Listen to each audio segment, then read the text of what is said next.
السلام علیکم ورحمۃ اللہ وبرکاتہ۔ ایک سوال پوچھا گیا ہے کہ ہمارے گھر سے مسجد کافی دور ہے تو ہم گھر میں نماز پڑھتے ہیں، تو کیا اس کے لیے ہمیں اذان کہنی چاہیے؟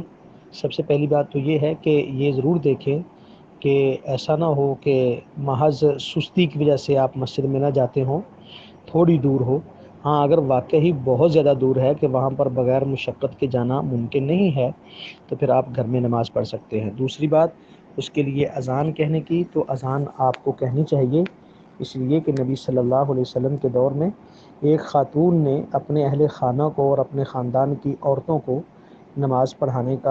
کی اجازت مانگی تھی، تو نبی صلی اللہ علیہ وسلم نے ان کے لیے مؤذن مقرر کیا تھا۔ تو اس لیے اگر آپ وہاں پر نماز پڑھتے ہیں تو اذان کہہ لیں تاکہ کوئی اور بھی آ کے اس میں شامل ہو جائے، اور اگر کسی اور کو آپ نہیں اس میں شامل کرتے،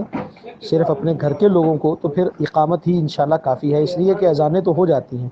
اذان ہوتی ہے عام جماعت کے لیے، تو اگر آپ صرف اقامت کہہ لیں تو اس سے بھی انشاءاللہ گزارا ہو جائے گا، کام چل جائے گا۔ ھذا ما عندی واللہ اعلم بالصواب۔